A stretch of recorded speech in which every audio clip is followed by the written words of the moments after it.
जुडो bypass road ते नौजवान अरसलान कायम खानी का ब नामालूम मोटरसाइकिल सवार जवाबदार 57,000 रुपया फुर करे नौजवान के जख्मी करे फरार थी विया।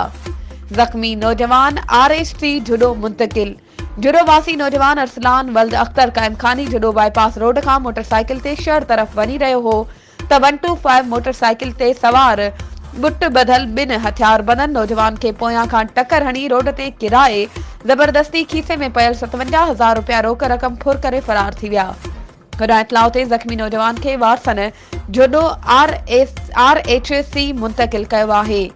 हुन राब्तो करण ते SHO जुडो शाहनवाज कास्केली ॿुधायो त वाक़े बाद शहर जे मुख़्तलिफ़ हंधनि ते नाकाबंदी करे जवाबदारनि जी ॻोल्हा कई पई वञे।